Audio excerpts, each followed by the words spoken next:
on this episode of Edge of the Web. Don't just think in your industry, think outside the box. So I think that's one of the things that people kind of miss is they're only looking in their industry.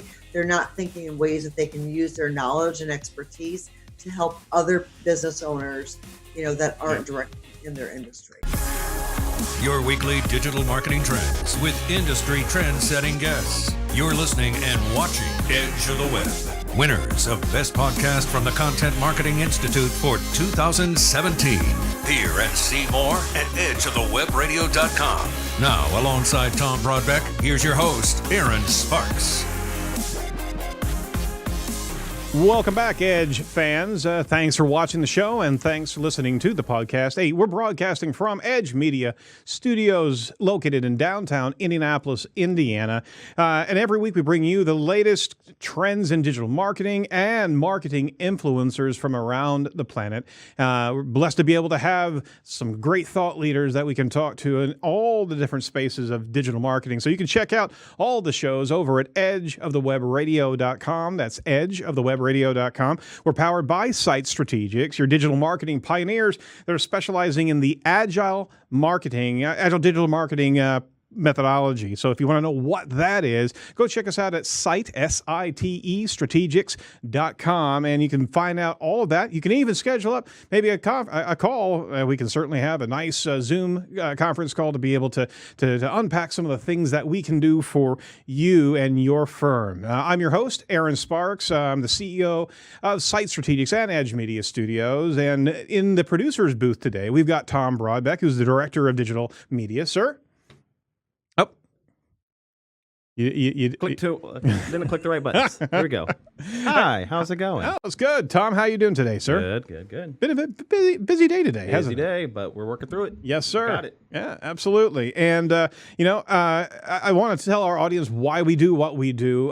It's really, if you haven't heard it before, and we certainly appreciate all the new listeners, the fact of the matter is that we have been doing this for over 6 years, this show, kind of unpacking and demystifying digital media tactics, digital marketing tactics, to make sure that our audience knows how to do certain things and what things are really going to be able to provide the best value for your marketing dollar. So over the course of years, we've talked about SEO, social media, search engine marketing, conversion rate optimization, video optimization, email marketing, and all manners of news. Each and every show, we bring some great topical news to the equation. And we do that not only for education, but we also do that so we can keep our powder dry and make sure that we know what's trending so we can use these best practices for our own digital marketing agency. So that's why we do what we do. And I want to introduce to you a special guest on this special episode of Edge of the Web,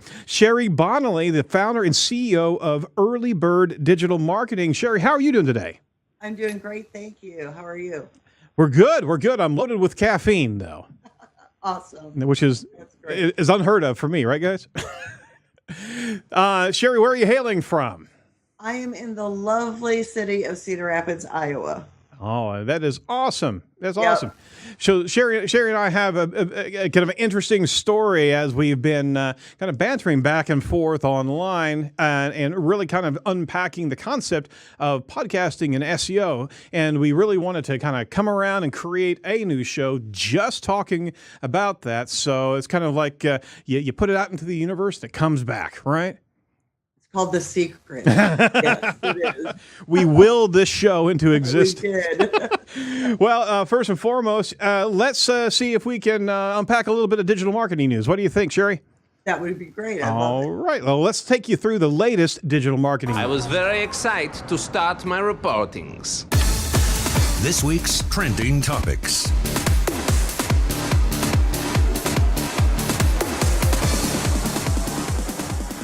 We're never bereft of topics, and we actually have 3 Edge of the Webs this week. So we're carving out a lot of new news items for us. And the first one comes from Tom Anthony over at Moz. Google confirms Chrome usage data used to measure site speed. So Tom, tell us what Tom's talking about over at Moz. Oh, sorry. I never mute myself. Why so the many, So many buttons to click. So this is just a little article I also wanted to point out here from Moz, talking about how Google measures page speed. So at SMX Munich in March, John Mueller, guest of the show, gave a presentation, and here's the short version of it, is that Google is now using performance data aggregated from Chrome users who've opted in as a data point in the evaluation of site speed and as a signal with regards to rankings. This is a positive move, in his opinion, as it means they don't need to treat optimizing site speed for Google as a separate task from optimizing for users. So essentially, focus on page speed, focus on the users, and not worry about Googlebot trying to render page speed. Oh, I see. So there's some great how he kind of got to that. Kind of explains this chart here in Webmaster Tools, and just kind of explains how it got there. There's a nice answer here from John Mueller answering that question, and he said, it's technically not downloading the page, but rather receiving data in response to requesting a URL. It's not based on rendering the page and includes all the requests made, which essentially talking about the Webmaster Tools chart there. So this is the average request for all the days. And so then it kind of just goes on from there and talks about the Googlebot web rendering service.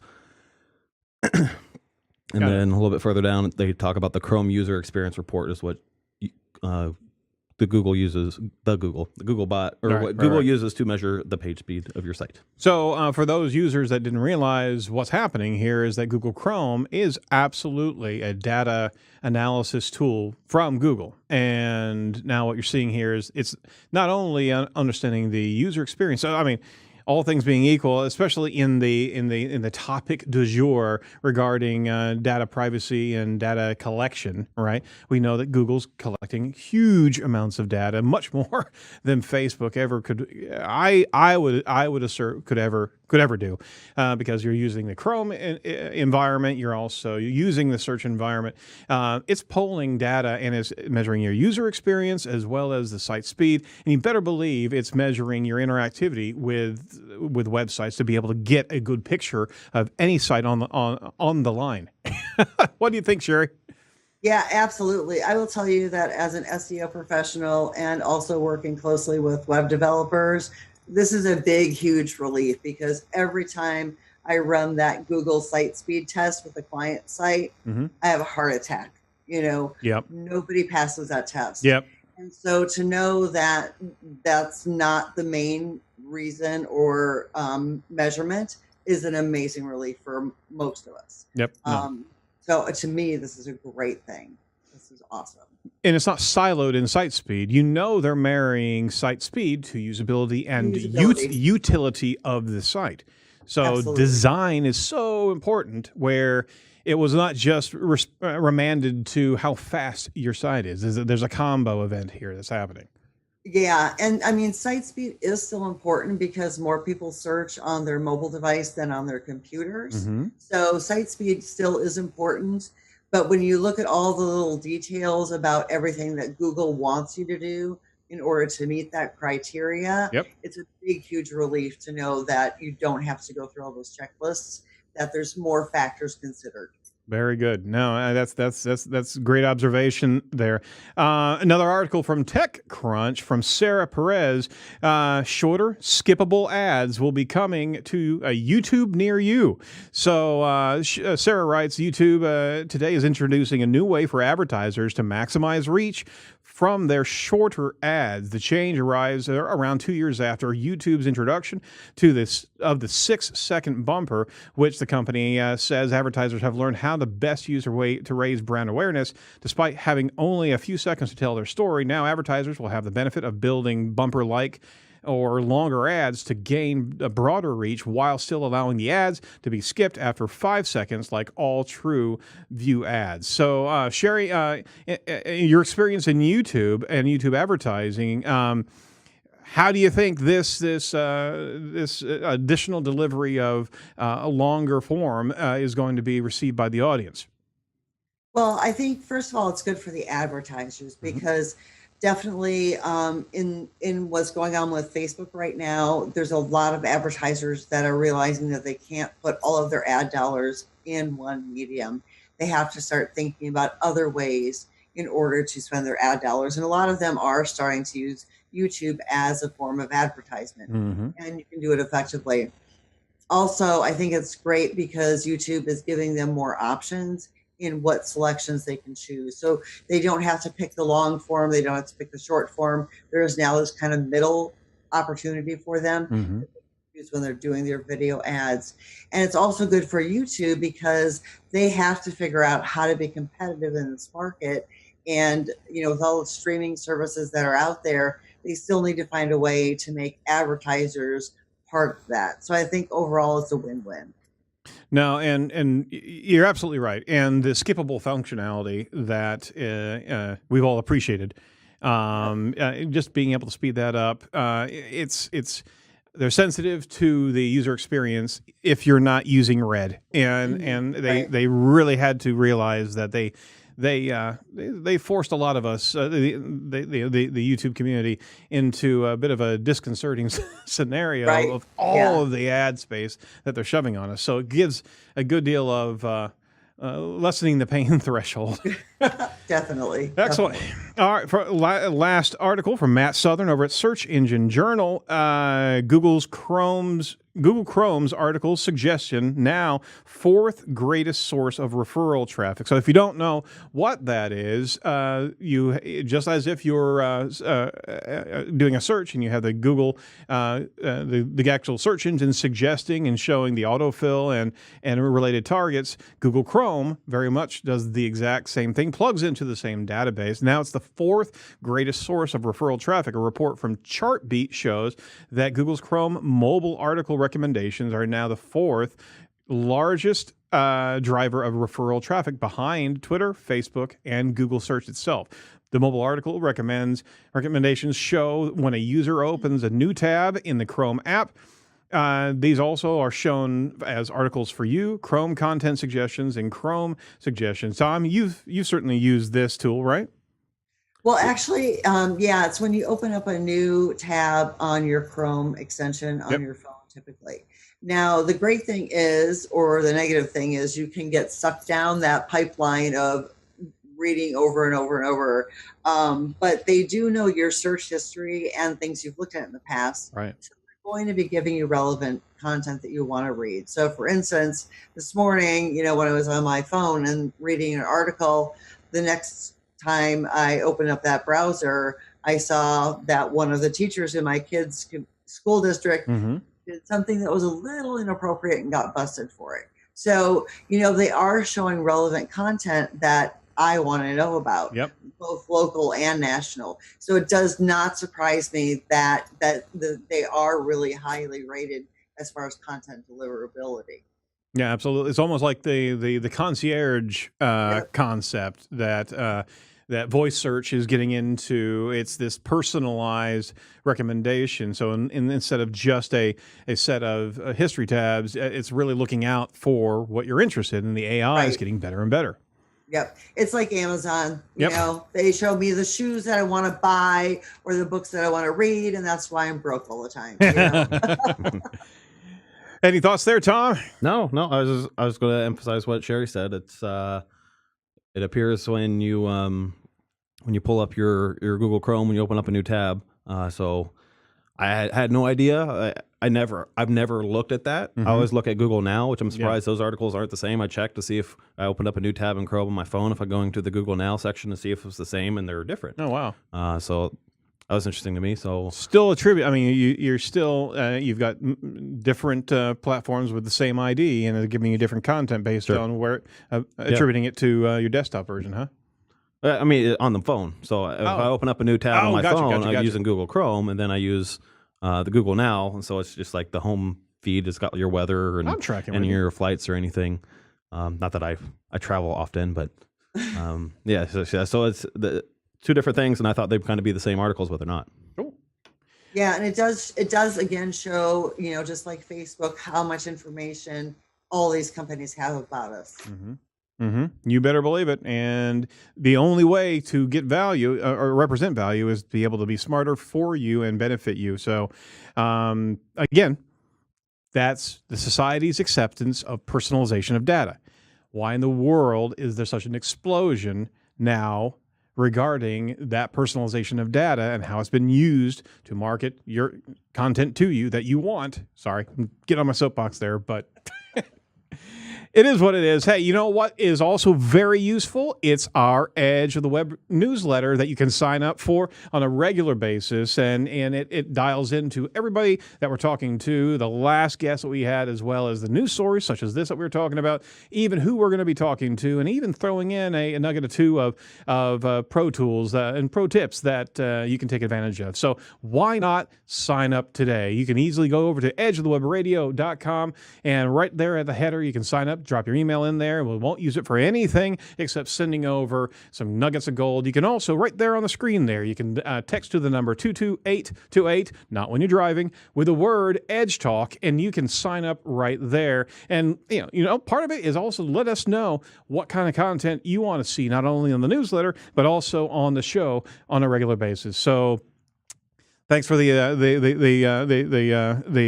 plug there for our own newsletter, Sherry. But we can see all the featured trends over at edgeofthewebradio.com. But first, let's put that aside and let's do some deep diving with today's featured guest.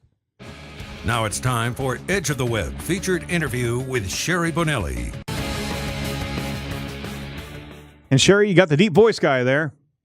Awesome. I love the deep voice. I love the spinning thing. All great. All good. Oh, very good. Well, let's tell our audience about Sherry. Sherry's the founder and CEO of Early Bird Digital Marketing. She spends a lot of time guest blogging for Moz and Search Engine Land, SEMrush, cool, and much more. She's also a recognized speaker at national and local industry events, webinars, and podcasts. Well, that's a snippet of Sherry. Sherry, we're going to ask you to kind of give your history and how did you first come to jump into the SEO?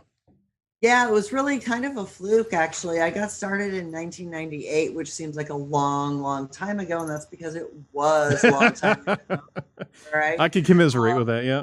Yep, exactly. So I actually invented a baby product that really didn't do very well, but it got me started. I set up an e-commerce site back when I had my first baby, and we realized that we couldn't just sell one product, we had to sell multiple products. And so we kind of got the bug that way. Well, our first sale was actually a check we received in the mail. So that's how leery people were about adding credit cards online back then.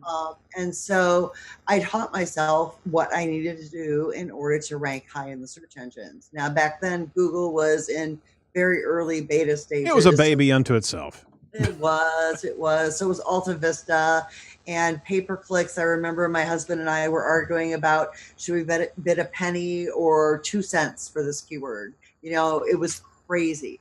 But the thing that I learned is that, SEO is kind of a game. It's very challenging to see, can I make this keyword rank? Right. What can I do? So I basically am self-taught, and I've loved it ever since. So it's really one of those areas that I find very challenging, that I find very exciting, and I love to see results, and I love to, give my clients results. And I love it when they can show their management or the people they report to that they're seeing movement and getting more sales calls and all that kind of stuff. It's very gratifying, isn't it? It is. It really is. When you get emails back from your customers and they say, love it, we love what you're doing, you're making an impact, that just, it really makes it all worthwhile. It really does. That is great. Well, that's a longer history than a lot of people inside of SEO. And I kind of resemble that remark as well. We've been doing it for a very long time, and so much has changed, right? Oh, yeah, absolutely. I mean, I was actually teaching a workshop. I'm a mentor for SCORE, and we offer free advice to small businesses. Oh, cool. And one person in the audience the other night mentioned, well, I heard this technique where you can put like white text on a white background. And I'm like, oh, God. Yeah, that worked in 1998. You don't want to do that now. So it's just really funny how those types of things are still floating around. Yeah. And how there's still a lot of those strategies and tactics that worked 20 years ago still are being pushed, and people are incorrectly being told that they should still do those things. Absolutely. Well, that's terrible. I thought that was dead. I mean, at least that one. I thought that one went the way of the dodo. Oh my gosh. I actually heard that a year ago too from an audiologist who was trying that as well. So, no, it's still around. I know. I cringed. And it's almost as you inherit clients, as you get new prospects coming in, when you see that on their website, it's almost a red flag of, wow, okay. If bad advice, and they're sticking with it, you almost want to just kind of push away from the table a little bit. Well, Sherry, before we get into our interview, if you wouldn't mind, I need to do a bit of a gratuitous plug for our title sponsor. Absolutely. Excellent. All right. Well, Site Strategics is proud to be the title sponsor of Edge of the Web Radio and wanted to share with us listeners a really cool offer. We provide digital marketing strategies to our clients regularly, and it goes without saying that we are constantly asked the question about return on investment. I mean, that's truly what you should be focused on with any marketing firm, right? Well, would you like to discover your marketing ROI? Why not have a second opinion to check out how your investment and how it's actually working to the bottom line. So we're offering a 30% off of our digital marketing ROI report. You can learn your digital strengths, weaknesses, and threats. The report delivers a comprehensive image of the existing performance in areas of SEO, content, social media, SEM, while allowing the Site Strategics production team full insight into areas for opportunities and growth. So you get an SEO audit, social media review, paid review, conversion analysis, competitor analysis, even gap analysis. And all this you can actually get right over at edgeofthewebradio.com/ROI. So just jump onto our website, edgeofthewebradio.com/ROI, and you can then discover your ROI right there. Jump in, give us some information, and start the conversation with us. And we'd certainly like to be able to show you what's benefiting you. And on top of that, where your competitors are as well. So jump on into that, and hey, let's get the party started. All right, so let's talk about this party here, podcast and SEO. So Sherry and I, we've had a little bit of online back and forth, and Sherry, flirty. we've been touching base regarding an article that you wrote on Search Engine Land, which is a huge community, and the author there are all fantastic. Tell us about the inspiration about the article that you lit out there, and why you tied us to it. Well, actually, it was kind of interesting because I know Phil Singleton. And he actually is kind of the inspiration behind it. So Phil and I were having a conversation, and we were talking about, podcasting, and I told him that I was interested in getting into it. And he asked me to be a guest on his podcast. And so we talked about the benefits of being a guest. Mm-hmm. And so he had said, well, why don't we talk about this a little bit?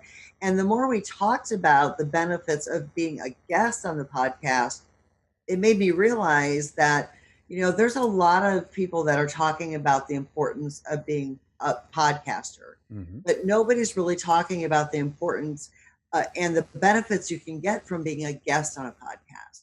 The SEO benefits, the reputation benefits, the authority benefits mm-hmm. you can get from that. And so, Phil showed me the collateral that he's created, which I think you were impressed by as well. Yeah, absolutely. Yeah, because you've had him on as a guest. And so since I write for Search Engine Land, I, decided to write an article, which was supposed to be one article, but, I typically write too many words. And so they've since broken it into 3 articles. So 2 out of the 3 articles are now live on Search mm-hmm. Engine Land. And the 3rd one should be coming out later this month. That's excellent. And where he went with some of his structure, right, is obviously he has his own book. And part of what was really impressive is that his podcast and what he was developing all the different channels and all the different pieces of digital content that were coming from those interviews. There's such a wake of value that was being provided, and it comes naturally as you start looking at the podcast as something more than the siloed user experience. That so much comes out of it, just the sheer fact that you can run a transcript from the audio, right? Is imperative. Then you can take that and be able to put it into blog content, be able to reuse it into social. In fact, right now we're doing social media activation off of this live cast, and that's a whole another set of deliveries. But just the podcast itself, there's so much black gold from an SEO standpoint, to use the old oil references, that come from the content that comes from a podcast has never been seen before on the face of the planet. The way that content naturally flows out of the exchange. So with that and what Phil was doing, there's more awareness of what you can really get out of a single session of natural communication than anything before from a production standpoint, right? Exactly. And the authority that you get from it. So, if you look at Edge of the Web Radio and the authority that your site has, when you put my profile and link to my site, I'm assuming you're going to have a do follow link, which is going to help my earlybirddigitalmarketing.com website. So, and you're going to link to my social media profiles, which is going to help them. You had mentioned that a lot of podcasting sites do not transcribe. For instance, I did a MozPod, Google My Business podcast. I was a guest on that. They don't transcribe. So today I'm going to be posting the transcription of the podcast that I did. I'm editing it right now. And I'm going to have a large, really long form blog post article that they in turn are going to re-promote. So it's going to be like relaunching that podcast all over again. That's right. We're going to do a social media post on it, social media push for it. So I'm getting all that additional exposure, and it's keyword rich. It has a ton of keywords about optimizing Google My Business. So, and guess what? It also has natural density as opposed to fictionalized or manufactured density. So, which is perfect for voice search. That's right. That's right. So let's back up here for a second and kind of break this down. So why do you need to build your reputation and authority in any particular industry? Well, you need to do that, first of all, because especially if you want to be on a podcast, is you have to be guest worthy, first of all. And, no one's going to want to interview you if you've never been heard of. And so what you need to do is start, getting yourself out there. And for me, the thing that I did to get myself started was, I reached out. I think the first guest post I ever wrote was for Bright Local in the UK, and they have an amazing tool that a lot of SEOs use. And I reached out to them and said, can I guest blog, write a post for you? Never wrote a post before, but they accepted me because I had, years and years of experience. And that got me started. And I volunteered for SCORE, which is a nonprofit organization. So I was able to give workshops. So that got me out, talking in front of other people. And then I could then tell, other larger groups that, hey, I give workshops. So it allowed me to, get myself out there. And then, once I started doing that, I could build upon that. To the point where, once I was writing for Search Engine Land and Moz and all those other places, the doors were wide open to the point where when I applied to speak at Traffic and Conversion Summit, I had already built up my resume, basically. Yep. So there's the authority need and the inbound links and those factors that help open doors for you, right? Yep. So can you share some of the SEO benefits, the true SEO benefits of being a podcast guest, and how people could use podcast guesting to actually optimize for search? And it's a little bit of preparation before the show, right? Yep, exactly. So the first thing you want to do is you want to find podcasts that are going to be right for you. Now, you want to do some keyword research. So the thing that I think a lot of people, do wrong is they're only thinking about their industry. So let's say you're in digital marketing, which a lot of your viewers and listeners are. They're in digital marketing. Don't just think about digital marketing. Think outside the box a little bit. So, for instance, if you look in maybe a restaurant, for instance, and there are restaurant podcasts or HVAC podcasts, you'd be the perfect guest because you could show and do a podcast guesting on how those HVACs companies could claim their Google My Business listing or what they can do better on social media.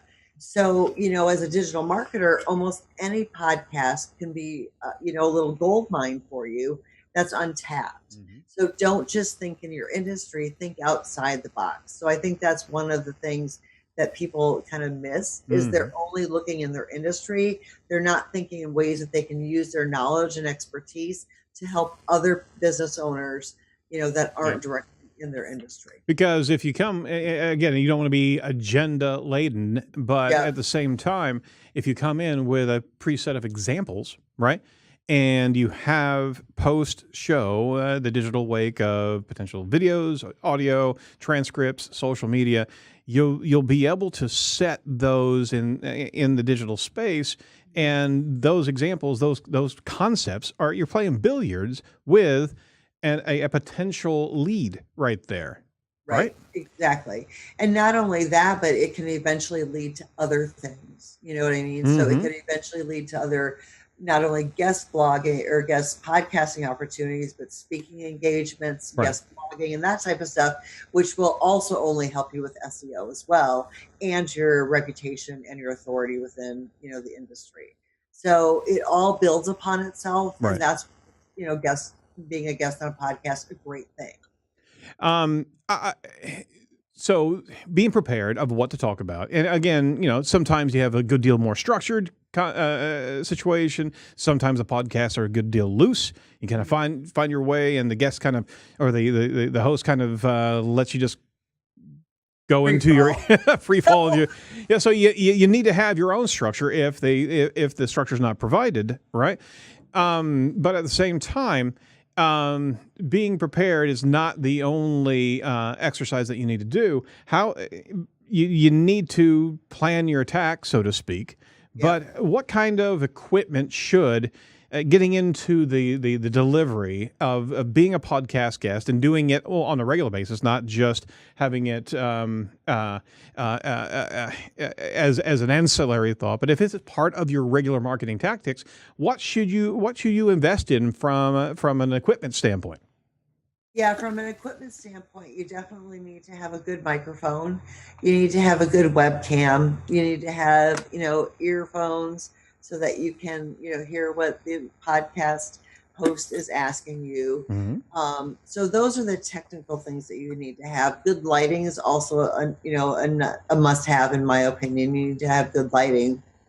But with regard to other things that you need to have is you need to have, for instance, a professionally designed one-sheeter. And that basically is something that you can email to the podcast host so that they're prepared. Absolutely. And that's something that, Phil Singleton does really, really well. That one-sheeter is something that the host can use to read off of as far as the bio, can show your photo, can show samples of questions that they can ask. It has links to their social media platforms and all that kind of stuff. So it's sort of like a resume, only for podcast. But it's easy if you think about what the podcast group is doing, the organization that you're podcasting with, the host, you're making it real easy for them to fully understand and also be able to distribute content in their marketing channels. I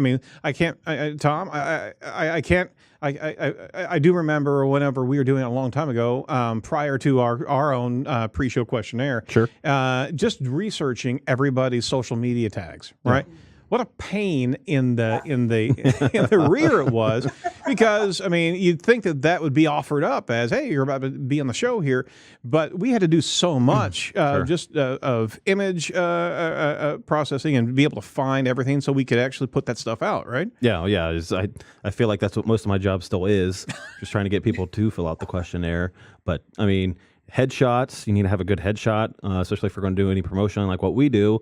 We need to have a high quality headshot. And a lot of times I get sent a 150 by 150 image, and we're doing a show on 1920 by 1080. That's going to be all pixelated. So I need to have a good high quality headshot. Sometimes ask for a logo. We used to ask for a logo. We don't incorporate the logos so much anymore during the show like we used to. Right. But good logo, good headshot, good mic.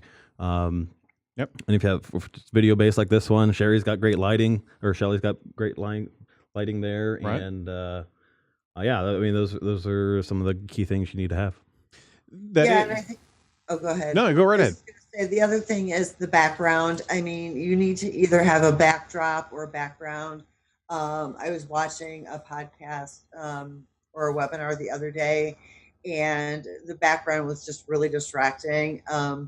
I think he had like a mounted elk or something on the back wall. And the way he was sitting, it looked like the horns were coming out. Oh, you're talking about Dan Golden.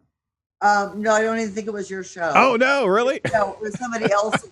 But it looked like he was a devil. And I was like, oh my gosh, just those types of things. So, set up your stage beforehand and see, do I want that fuzzy plant? Right. Or is it look like, the hair is coming out of my head? Yeah, absolutely. Check those things out first. I tell you who had a great background. It was Jeremiah Smith. The orange one? Yeah. Oh my God, that was awesome. Yep. But here okay, so let's pause here for a moment, because we're not in the realm of podcasting anymore. Podcast, the audio product, is a part of the digital broadcast. Okay, so for Edge of the Web, we're omni-channel inside of live stream. Obviously, we're inside of audio build for that audio consumer. You're in the live stream for the live consumer. You're in the video product for the video consumer. And it's not only the long form video, but it's also short form videos and segment videos that we distribute. Then you've got blog content. Then you've got transcriptions. Then we also have social media that's activating pre, during, and post, right? You're killing it. We're trying to do it all because it's where those consumers are in their own preferred method of consumption, right? Yep. So, and that's one of the benefits of being on a podcast or having a podcast is you are where those customers want to be wherever they are, whether they're driving in their cars, going to work, or going to the gym, or at their kids' dance lessons while they're dancing, and you're sitting in the lobby waiting for them. You can be wherever they are when they want to listen. And you also have absolutely, and it's about making it convenient for them. Yep. Because if you have any digital, any new media audience jumping through hoops just to find you, you've lost them. Right. So you got to meet them where they are. And even to the degree of, one of our watchers on the live stream, Carl Bush. I mean, he's been with us on our live stream because that's his preferred method of consumption. And he's jumping in there, making comments. We have a good deal of comments in that live section. And that, for anybody's podcast, is that brand loyalist, that connection. So I told you we were inside this. We're going past the fourth wall here of Inception, because we want to give a shout out to Carl right there because he's constantly in that space, right? Right. Yep. Right. Yep. And then you also want to give a shout out to all the people that are going to be watching the replay of this too. Absolutely. And it's about bringing all the resources together and be able to plan ahead and know that you're going to distribute all this into the different channels for your user. Right. And that all plays into the search engine optimization of it. So when you write the description, about this on your social media channels or on your YouTube channels, that is all going to be optimized. And so you have an increased likelihood of being found and the guest being found. So, you are hitting it from all different directions, and that's the best way to go. Okay, so I got a question for you. As I mean, there's not many podcasts that do kind of what we do regularly. What should you be looking for out of a podcast? What kind of litmus should you be paying attention to before you go on the show?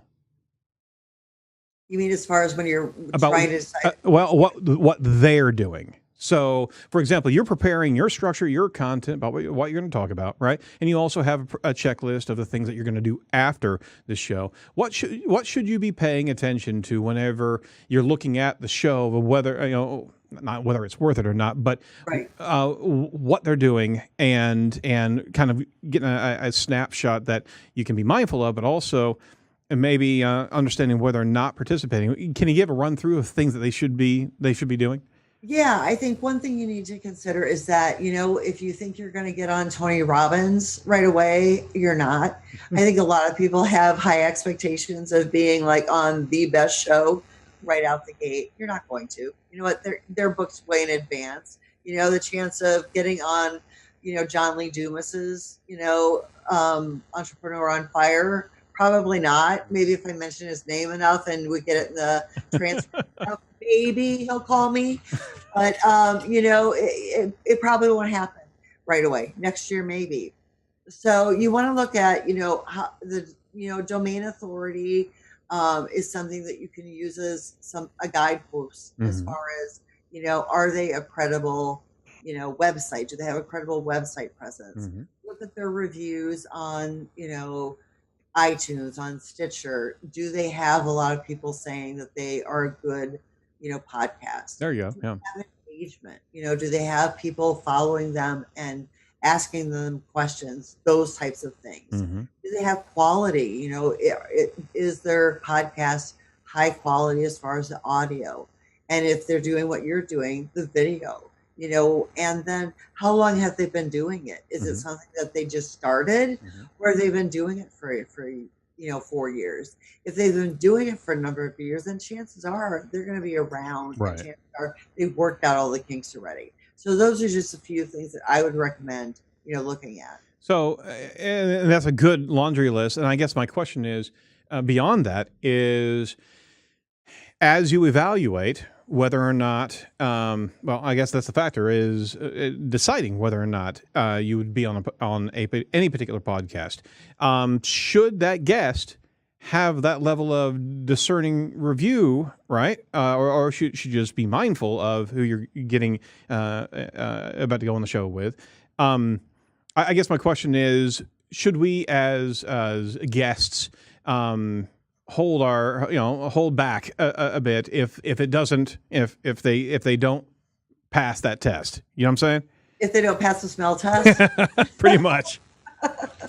I think that's up to each individual person. So if you're just starting out and you are just looking to start getting that exposure that we talked about earlier, trying to start building your brand, then I think you can be a little bit more forgiving and, just to build your credibility up.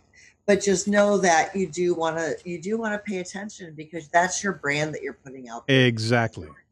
And so you don't want to go on any show just for the sake of it. You do really want to pay attention, because if it's a crappy show and your face or your name or your voice is associated with it, Right. It's digital and it's going to be out there. Yeah.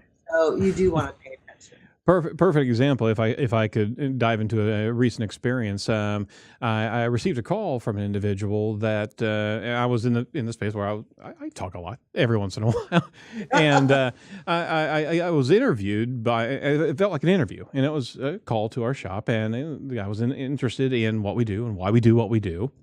And I thought it was possibly a business opportunity, and I kind of got into a lot of the nuances of what we're talking about here as well. And come 30 minutes, it's like, all right. And then he started to wrap up a conversation. It's like, wait a minute, what's going on here, right? And he was ultimately recording the entire thing.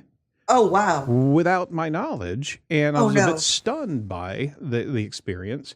And it's like, all right, well, let me know how I can help you. And I was just a little bit, not rattled, but it's like, that was really odd, right? How did you find out he was recording you? well, right at the end, he says, "Well, I certainly hope you can use this recording for yourself." I'm going, "Ho, ho, ho! Well, you probably need to tell somebody that they're recording." And guess what? The very next day, a trimmed down interview of me was posted online. I'm sorry for you. And unfortunately, the individual I reached out to him did not realize what he was doing and why it was wrong. I asked him to take it down, which he did, and that was, kudos to the guy. But it was just, he didn't understand. He thought it was a good space in which to record and create his own show, and it's like no. Hold on there. Oh my gosh. Yeah. So part of podcasting is ethics, right? And I mean, from a relationship, and as a host, you're trying to make sure that the guest is comfortable, and you can give some structure, but also allow the guest to be able to go into their spaces where their passion is. So that's part of kind of the litmus test as more and more shows come online, and this is the era of podcasting. Is you got to see how that guest is treated after the show as well, right? Right. Exactly. And it's not only the guest, but also the host as well. So, right after you're done doing the guesting part, I'm going to probably send you a nice thank you email, and your staff will probably get a nice thank you email as well, because that's just common courtesy. Right. The other thing you want to do, if when you're a guest on a podcast, is to kindly ask for a review. And you don't have to ask for a 5-star review unless you think I deserve it, which hope will. But ask for a review on how I did. Did I provide the content that you think your listeners appreciated and found value in? And likewise, if you would like for me to write a review for you, tell me where I can do so. Would you like me to do it on iTunes or wherever? So again, since Google takes reviews and into consideration with regard to ranking factors, all that stuff matters. Oh, it absolutely does. And it helps with relationships, but also with SEO.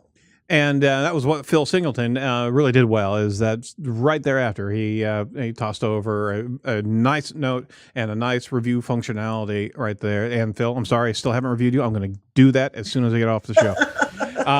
But I mean, that gets us into the kind of the last section here. What should you do after the podcast show, right? So it's been recorded. You certainly need to know when it's going to be broadcast or posted, but you just covered a thank you note. And I think, ethically and etiquette is very important in future relationships and in introductions. What else should you be doing as a guest? As a guest, you should also ask whether or not they're going to be transcribing the podcast, because a lot of podcasters do not transcribe. I'm shocked by the number of podcasters that don't. So if they are not transcribing, I think it's called rev.com. Oh, yeah. They will do it, and it's so cheap and so worth it. Like I said, I'm working on one right now for MozPod. And so go ahead, pay the $40 or $50, and you will have a nice blog post with organic semantic words that you can use. And throw in the extra dollars, extra $1.50 for the time stamping as well, because that's very exactly. It makes a difference. And so, I reached out to my contact at Moz. She's going to promote it as well. So like I said, it's like we're re-promoting that, podcast all over again. And so that's good for them. It's good for me. It's good for everybody. The other thing you want to do is, when you find out what date it's going to go live, is promote it on your social media, promote it on your website. Do all those things that you would do to promote any event that you are going to have for your business. And so make sure that you when you're putting out a newsletter or you are emailing your distribution list, let them know. If you are using any type of, automated pop-up, that says, do you want to get news from us? That's the time to push out those push notifications from Push Crew. And say, that we were featured as a guest on Edge of the Web. Go listen to us, click here. So all those types of promotional things that you would normally do them. And then what you can also do is write your own blog post about the topic. And then, even if you're not able to transcribe it, you can still link to that podcast on your website. So even if you don't have the right or the permission, or they're already transcribing it, you can still write a long blog post about it and what you talked about, and add different information and other, backing up facts and, articles and graphs or whatever. Yep. And then link back to that podcast as a reinforcement that also shows your credibility in the industry as well. Well stated. That's what I was going to bring up. I could probably count on my hand how many times the people have linked back to us from doing the show, and not that it frustrates me, but it's like, I mean, we're helping you out. We appreciate the social promotion, but we're doing it for our own SEO too, and Right. they're in the game, they understand it, but I don't know. It's just that reciprocal. It's not a reciprocal link, No. But it's like, we had you on our show. We're doing it for SEO too. We're providing content, Right. Why do you think only strokes up their show, mentions of the show or the listens of the show? It only helps them out too. Why do you think? Right. Why do you think that is, Tom? Why do you think that's just because that's an etiquette play? It really is. Is that, I mean, you put a lot of effort into putting on a broadcast or putting on a show in whatever manner you're delivering it. Why do you think that guests? It may be very. Sure. I mean, some of them it's busy. I mean, sure, a lot of big name people. I mean, they're busy. They're trying to start. They're running companies, 3 or 4 companies, and so I mean, they appreciate the exposure. It's easy for them to sit down for an hour to do it and tweet it out a couple times, and they think they've done their part. Yep. No. But I get it, but I'm not expecting 100% of our guests to write a blog post and give us a backlink. But not unless we write it for them. How about that? You talked about it in the past. I have. Hey, we'll make it easy for you. But, We'll write the blog we post. tried anything. I remember even creating a unique image for them, so all they had to do was copy and paste it and put it in their widget, and I think we got one out The of badge we tried it for like 30, 40 shows, and it's like, I don't get it. Yeah, exactly. I mean, some of the things just don't fly. But I mean, there is a responsibility for the guest to be able to help promote the show that they were on, right? Right. Well, I mean, a lot of people will say, well, it's up to the and I even say in my article, the host will do 90% of the promotion, but you still as the guest should be promoting it as well. Yep. And as you mentioned early on, you and I started kind of going back and forth because I mentioned you and I reached out to you. And so I think that is very important, that you also show reciprocal, links or some sort of relationship back and forth, showing that, what, I really appreciate you inviting me to be here. And I truly, genuinely do. I'm not just saying that. I really do. It's very important to me. And you just made my day, seriously. So I really think that it's important for guests to be appreciative that they had the opportunity that they did to be on a podcast. Amen. And, I mean, you could almost put a sub topic here of the etiquette of being a podcast guest, and we certainly appreciate your unpacking that for us, Sherry. So to kind of sum up the concept of the SEO benefits to podcasting, give us a couple key points of just guidance for the new podcast guest pursuit, because some of those podcast guests that are out there in the woodwork regularly, maybe they're not going to be quite receptive to some of the things that they should be doing. But for that new guest to really stay in the lane, not stay in the lane, but make sure that they're doing the best things, give us a quick summation of what they should be doing. Yeah, what they should start with doing is, like I said, finding those shows that are going to be the right ones for them. That's going to involve some keyword research, just like you would do on any SEO project. You're going to start with keywords and figure out what those are. The other thing is you're going to want to write those keywords and have them handy with you when you're going through the podcast. Because as we mentioned several times, most of the time podcasts are transcribed. Mm-hmm. So be sure and use those keywords so that people can see the benefits that podcasting will give you. So make sure you know, have a cheat sheet that you can like look at. You know, I have a few notes taped above me, which you can't see, but they're there. That's cool. You know? Yeah. So, you know, have those handy. Make sure that you listen to the podcast that the host has done before, you know. So I knew about the guy with the orange background, Mm-hmm. you know, because I've listened to several of your podcasts. And so get familiar with your host, get familiar with their website, and do that outreach. I think that's really, really important. And then also make sure that you know what the procedures are. So I knew that this was going to be on a Zoom webinar. I knew that it was going to be live via webinar and with the live camera, and it was going to be recorded. So know the technical specs upfront and early as well. I could not say enough about that because we've had so many guests in the past that had no idea that this was going to be video. Yep. And I don't know how they missed it. And they probably were having a really bad hair day. Exactly. It's like, okay, well, this is a Zoom, and we're going to use a camera, and don't bobble it on your knees. Put it on a stationary platform. So, get to know what you're getting into, right? And know what they're doing, because that is an endearing thing for guests to know the brand and the host and what have you. So, no, that's very cool. Any last bits of recommendation there?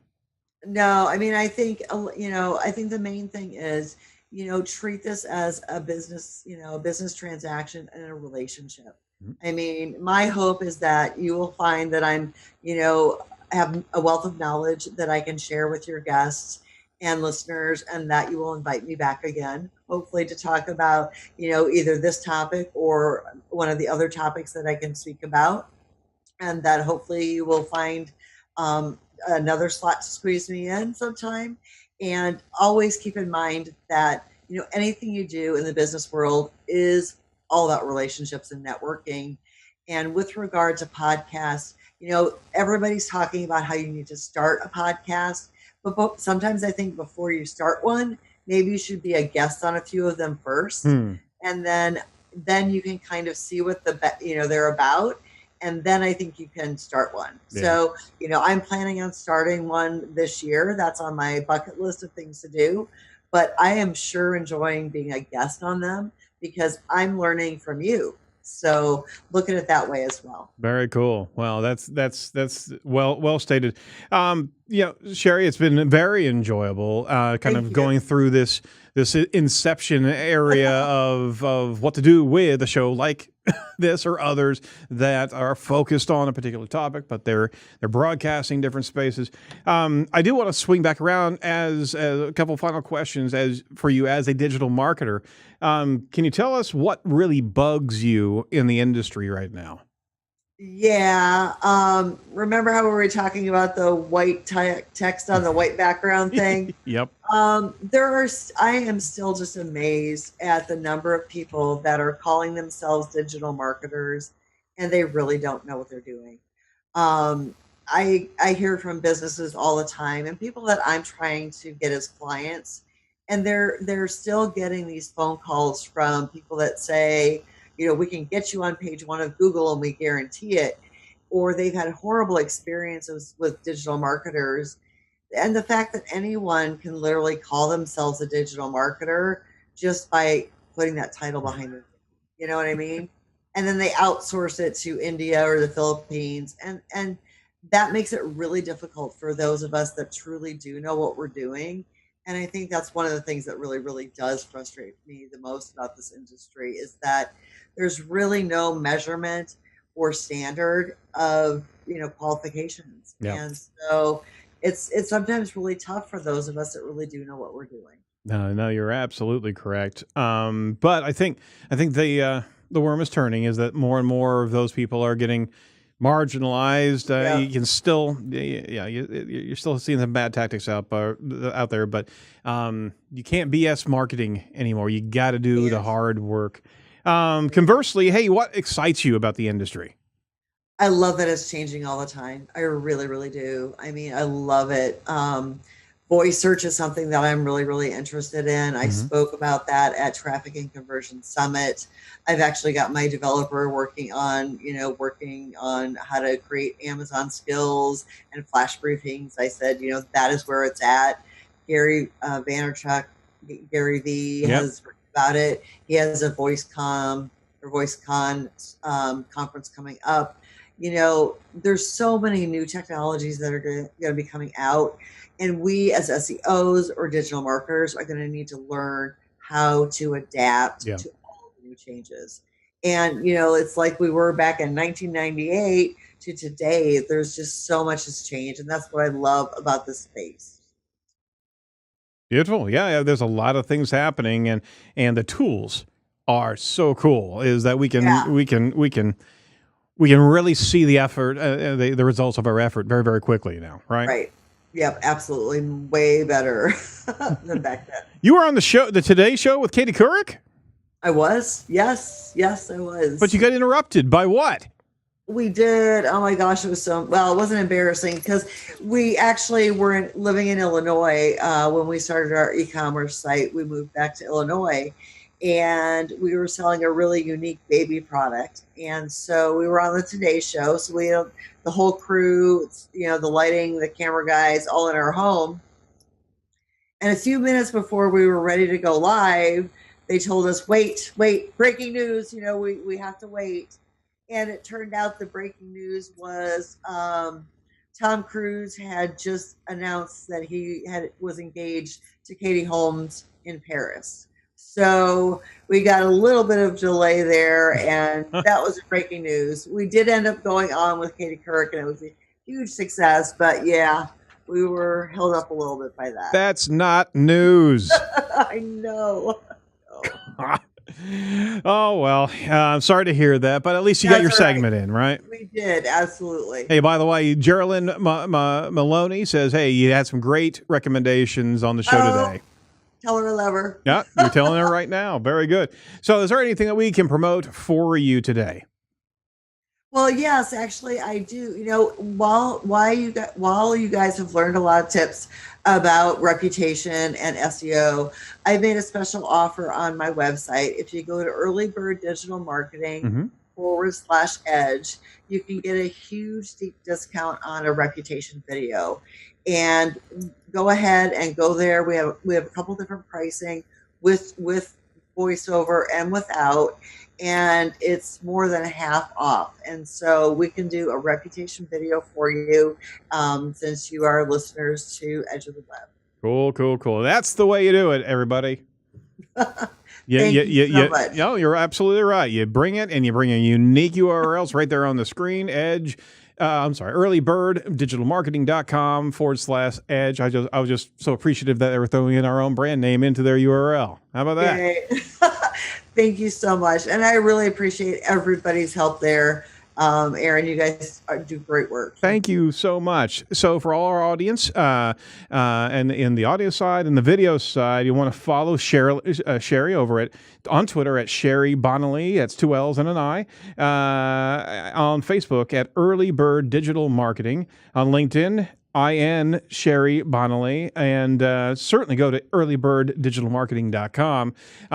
Final last thoughts for the listeners and the watchers of Edge? No, I just say keep going. There's so much opportunity out there. Keep plugging away, and I hope to be a guest again someday soon. Very good. Well, I think we can do that for you, Sherry. Thanks so much it was great to be able to have that online connection, and we certainly wanted to bring you into our house and unpack a lot of what you talked about today. Fantastic. I appreciate it. And then look for that third and final podcast, SEO and Search Engine Land, later this month. Very cool. All right. Well, thanks for listening to Edge of the Web Radio and watching. Hey, we got watchers and listeners and everything, and reading Edge of the Web. They're all the consumers, right? Special guests to our colleagues at Site Strategics and our guest, Sherry Bonnaly. Be sure to jump into edgeofthewebradio.com /ROI to be able to benefit from Site Strategics, the title sponsors special offer. See all the must-see videos and more of the insider information over at edgeofthewebradio.com. That's edgeofthewebradio.com. We'll talk to you next week. Tom, who are we going to be talking to? Actually, this Thursday. Who's coming in? We have Shane Snow. He co-authored a book called The Storytelling Edge. It released a couple weeks ago. So Shane Snow of Contently. All right, very good. So stay tuned. Jump into our Thursday show. Boy, there's been a number of them this week. So we're going to get some sleep and then come back on Thursday. For all of us at Site Strategics and Edge of the Web, thanks so much for listening and watching. And do not be a piece of cyber driftwood. We'll talk to you next week.